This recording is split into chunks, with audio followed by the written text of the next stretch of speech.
नमस्कार दोस्तों, स्वागत है आप सभी लोगों का हमारे चैनल कृतिक स्टोरीज में।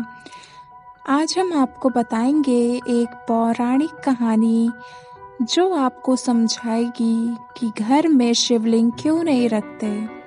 यह कहानी सिर्फ एक रोचक कथा नहीं, बल्कि महादेव की शक्ति और मर्यादा का संदेश भी है। तो चलिए शुरू करते हैं और जानते हैं इस रहस्यमयी कहानी को। बहुत समय पहले की बात है।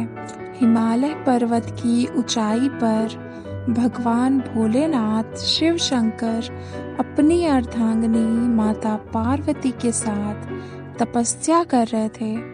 उनका स्वरूप बहुत ही अलौकिक था। शरीर पर भस्म, गले में सर्प, सिर पर गंगा जी और त्रिशूल उनके हाथ में। वे जगत के सबसे शक्तिशाली देव थे, पर साथ ही सबसे सरल और करुणामयी भी। भगवान शिव का एक विशेष रूप होता है शिवलिंग। यह केवल पत्थर का टुकड़ा नहीं, बल्कि उस ऊर्जा का प्रतीक है जिससे पूरी सृष्टि चलती है। शिवलिंग में सृजन, पालन और संहार तीनों शक्तियां समाई हैं। इसी कारण इसे अत्यंत पवित्र और शक्तिशाली माना गया है। एक बार ब्रह्मा जी और विष्णु जी के बीच झगड़ा हो गया। दोनों कहने लगे, मैं सबसे बड़ा देव हूँ। यह विवाद बढ़ता गया और तभी आकाश से एक तेज अनंत प्रकाश का स्तंभ प्रकट हुआ। वह ज्योति इतनी विशाल थी कि उसका ना कोई आरंभ था, ना कोई अंत। ब्रह्मा जी ऊपर की ओर उड़ गए, विष्णु जी नीचे की ओर गए, पर कोई भी उस ज्योति का अंत ना पा सका। तभी उस तेज से महादेव शिव प्रकट हुए और बोले, मैं ही वह ज्योति हूँ, मैं ही सृष्टि का आरंभ और अंत हूँ। मेरा यह रूप शिवलिंग कहलाएगा।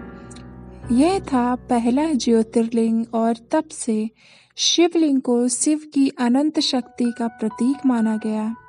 भगवान शिव ने तब सब देवताओं से कहा, जो भी मेरे लिंग रूप की स्थापना करे, उसे पूर्ण शुद्धता, नियम और श्रद्धा से पूजा करनी होगी, क्योंकि यह साधारण वस्तु नहीं, बल्कि शक्ति का सागर है।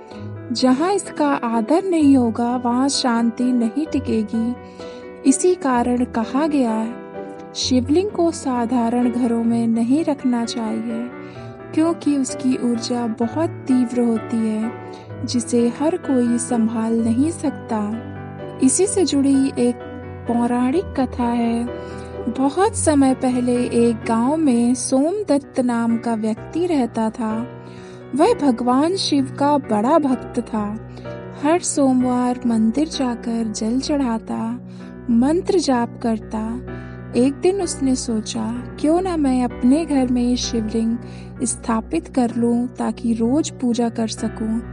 उसने बिना किसी विद्वान या पंडित से पूछे, बिना नियम जाने ही शिवलिंग घर में रख लिया और पूजा करने लगा। शुरुआत में सब ठीक रहा, पर धीरे धीरे उसके घर में परेशानियां बढ़ने लगी।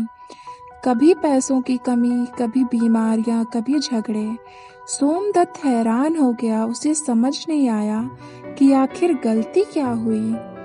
एक रात उसे सपने में महादेव शिव के दर्शन हुए।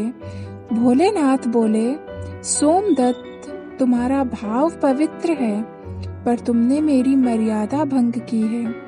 मेरा लिंग रूप साधारण घर के लिए नहीं है, यह ऊर्जा का केंद्र है। जहाँ नियम, ब्रह्मचर्य और निरंतर पूजा नहीं होती, वहाँ यह शक्ति अशांत हो जाती है। अगर तुम सच्चे भक्त हो तो इस शिवलिंग को मंदिर में स्थापित करो और सच्चे मन से ओम नमः शिवाय का जाप करो। सुबह उठते ही सोमदत्त ने मंदिर जाकर शिवलिंग को वहाँ स्थापित कर दिया। भगवान शिव से क्षमा मांगी और उस दिन से उसके जीवन में शांति फिर से लौट आई। धर्म ग्रंथों के अनुसार शिवलिंग के 3 भाग होते हैं। ब्रह्म भाग आधार होता है विष्णु भाग, मध्य होता है शिव भाग, ऊपरी का गोल हिस्सा होता है। यह तीनों मिलकर सृष्टि के निर्माण, पालन और विनाश का प्रतीक है। इसलिए कहा जाता है शिवलिंग केवल पूजन का साधन नहीं, बल्कि ब्रह्मांड की संपूर्ण ऊर्जा का प्रतीक है। घर में इसे बिना विधि विधान के रखने से उस शक्ति का संतुलन बिगड़ जाता है और जीवन में अशांति आने लगती है। भगवान शिव कहते हैं, मैं रूप में नहीं भाव में बसता हूँ।